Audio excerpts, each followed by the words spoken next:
Retour sur le plateau TV d'Imotissimo 2018 ici à l'île Grand Palais pour parler de la médiation de la consommation avec Ludovic Leplat de Medimo Conso. La médiation de la consommation s'est mise en place au 1er janvier 2016. En quoi consiste-t-elle exactement?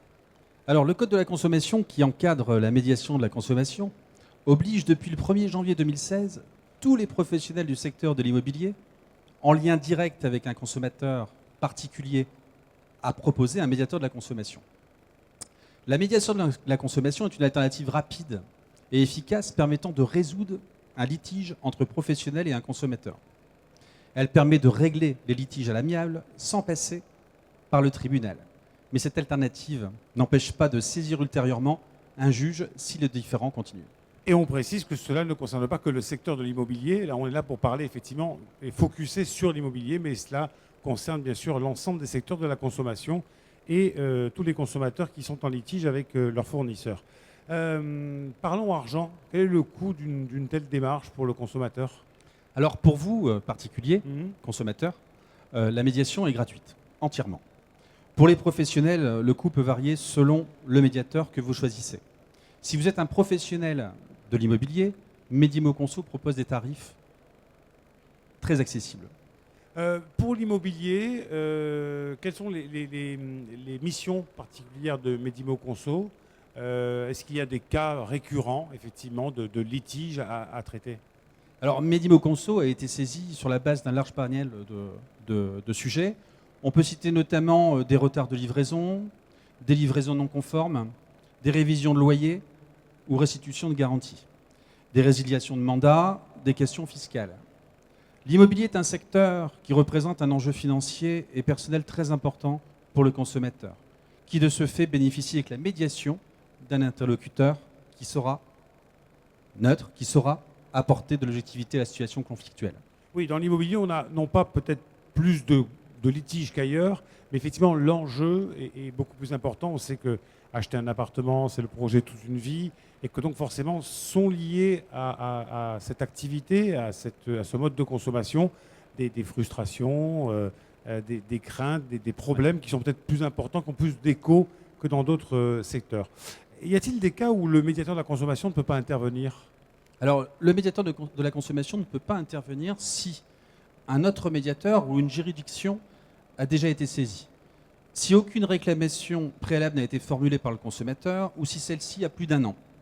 Une demande abusive sera également rejetée.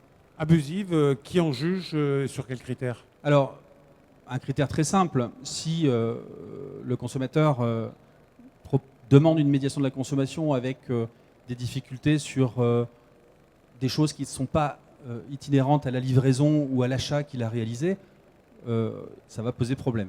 Donc on va lui dire que sa demande de médiation est rejetée et ne peut pas être prise en compte. Et l'instruction du dossier, on en parlera peut-être un peu après, mais l'instruction du dossier prend combien de temps à peu près? Alors ça va assez vite. Nous, on envoie un accusé de réception très rapide au consommateur et ensuite on a 3 semaines pour vérifier si la médiation est recevable. Alors justement, n'existe-t-il pas le risque de voir des recours se multiplier? Et surtout, quels sont les conseils que vous, Medimo Conso, donnez aux consommateurs qui vous saisissent? Alors l'objectif de la loi étant de désengorger les tribunaux et de permettre aux consommateurs d'accéder facilement à un mode de résolution des conflits, il serait souhaitable que les demandes de médiation se multiplient. Mais ce n'est pas ce que l'on constate. En effet, le dispositif se met en place à un rythme modéré, car il faut que le temps que les entreprises choisissent leur médiateur et que les particuliers prennent connaissance de la médiation de la consommation.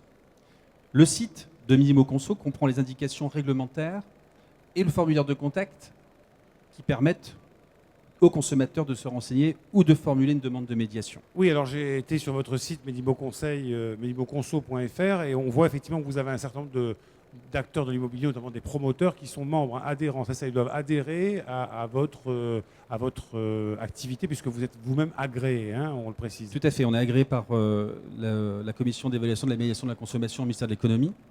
Donc un professionnel qui souhaite adhérer à Medimo Conso va signer une convention avec nous et cette convention va être agréée également par la commission d'évaluation de la médiation de la consommation qui donnera son accord ou pas en fonction des termes qu'elle a souhaité engagé avec Medimo Conso. C'est une démarche qui existe ailleurs dans le monde, en Europe, qui est plus développée qu'en France, où elle Oui. vient à peine de démarrer. Alors c'est l'Europe, c'est la loi européenne qui a, Transposition d'une directive européenne. Ouais. voilà, qui a fait qu'aujourd'hui, la médiation de la consommation est installée en France. Et en France, vous disiez que bon, c'était à rythme lent, Oui. par manque d'informations, j'imagine.